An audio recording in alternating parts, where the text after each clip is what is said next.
नमस्कार मेरे प्यारे साथियों, मैं डीपी आज एक नए वीडियो के साथ आप लोगों के सामने हूँ। और मेरा ये वीडियो जापान को लेकर के सवाल ये पैदा होता है, जापान की चर्चा क्यों हो रही है।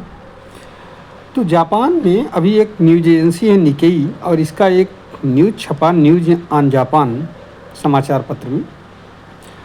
वो न्यूज़पेपर ये कहता है कि Japan to enable fighter jets and missile exports to 17 nations, उसमें 12 था, जगह जगह 17 मिलता है। 12 nations, India, Australia, Vietnam, Thailand, Malaysia, Philippines, US, UK, Germany, France, Italy and Indonesia etcetera. आगे उसमें बड़ी लंबी चौड़ी रिपोर्ट थी, और इसी पर जापान चर्चा में। क्या चर्चा है भाई? तो साथियों, चर्चा में ये है कि जापान सेकेंड वर्ल्ड, पहले ये आप जान लीजिए कि सेकेंड वर्ल्ड वार के बाद में जापान के पास अपनी कोई रेगुलर आर्मी नहीं है, केवल सेरिमोनियल आर्मी है। दूसरी बात, जापान के रक्षा का संपूर्ण दायित्व यूएसए के ऊपर है। लेकिन इधर कुछ ऐसे केसेस हुए या ये घटनाएं हुई, इंक्लूडिंग ईरान यूएसए वार, कि जापान अपने आप को यहाँ पर ठगा सा महसूस कर रहा है, जहाँ यूएसए ने स्वयं ही उसको उसकी रक्षा करने के बजाय के एवज में उससे अच्छा खासा पैसे की डिमांड की। तो जापान को ये लगा कि उसे ऐसा इसलिए किया जा रहा है क्योंकि वो रक्षा उपकरण अपने पास नहीं रखे हुए हैं, या उसके पास ऐसी आर्मी नहीं है।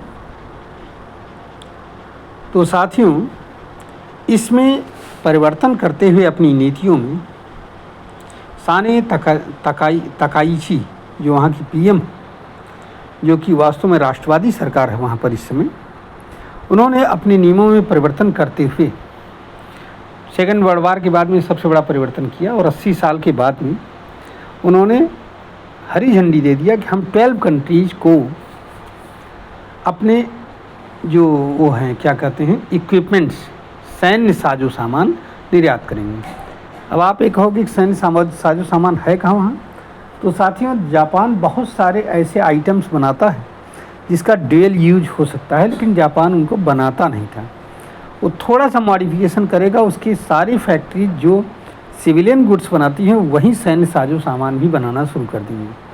इसमें कोई बहुत ज़्यादा उसके लिए ज़्यादा परेशानी का कारण नहीं। उसमें तो खैर जो न्यूज़ ऑन जापान था उसमें तो नाम आता है कि 12 कंट्रीज, लेकिन आगे रिपोर्ट मैंने जब और पढ़ा तो 17 कंट्रीज का नाम आता है उसमें, इंक्लूडिंग इंडिया, ऑस्ट्रेलिया भी शामिल हैं, जिनको जापान जो है एक्सपोर्ट करेगा। क्या क्या एक्सपोर्ट करेगा, सवाल ये पैदा होता है। ठीक है, तो यहाँ पर जो एक्सपोर्ट का मटेरियल है उसमें पहली बात तो जो यूएसए के ऊपर उसकी डिपेंडेंसी थी उसको ख़त्म कर रहा है, समझ रहे हैं। अब इसमें जो एक्सपोर्ट करने के लिए जो मेन पॉइंट्स हैं वो यही सब हैं कि जैसे ड्रोन के पार्ट्स हैं, मिसाइल के पार्ट्स हैं, समझ रहे हैं, 6th generation fighter jets, warships, combat drone जो है, डिस्ट्रॉयर, ये सब चीज़ें जो है जापान क्या करेगा, एक्सपोर्ट करेगा अलग अलग कंट्रीज़ को। 12 कंट्रीज़ का नाम तो क्लियर कट है, कहीं कहीं पर 17 बताया जा रहा है, इसमें इंडिया भी शामिल है जहाँ की वो करेगा। पहले तो ये आप जानिए। अब इसमें चाइना शामिल नहीं है, इसके वजह से चाइना काफ़ी हिला हुआ है।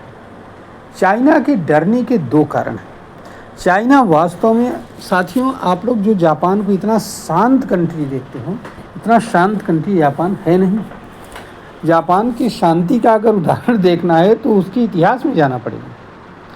1894-95 साइनो जापान वार, 1931-37 साइनो जापान वार जो 2 था, इसमें नानजिंग मैसेकर, जिसमें लाखों लोगों को जापानियों ने उन्हीं लोगों के द्वारा मरवा दिया था, अपने ही लोगों के द्वारा। मतलब चाइनीज़ से ही चाइनीज़ को मरवाया और उसको गड्ढा खोद करके वहीं पर दफन करवाया। ये किया। नैनजिंग मैसेकर 13 दिसंबर को ये घटना हुई थी और जिसको कि चाइना में आज भी नेशनल मेमोरियल डे के रूप में मनाया जाता है। नैनजिंग मैसेकर को याद किया था। तो ये पूरी इसमें कहानी है। इसके वजह से इन घटनाओं को याद करके चाइना दहल जाता है, एकदम से परेशान हो जाता है कि अगर जापान ने ये सब बनाना शुरू कर दिया तो फिर उसके दिन बड़े ख़राब आ जाएंगे, क्योंकि वो जानता है जापानियों का गुस्सा कितना तगड़ा है। तो ये पूरा गेम है और इसके वजह से जापान आज क्या है, चर्चा में आ गया है। चलिए देखते हैं आने वाले दिनों में क्या रुख लेता है ये जापान की ये पॉलिसी। जापान कितना एक्सपोर्ट कर पाता है इन कंट्रीज़ को, अमेरिका क्या इस पर बोलता है, क्या कहता है, इन सारी बातों पर ध्यान रखेंगे और फिर इस बात का विश्लेषण दोबारा किया जाएगा कि क्या जापान ने उन अपने टारगेट्स को अचीव किया जिनको ले करके वो चला था एक्सपोर्ट के।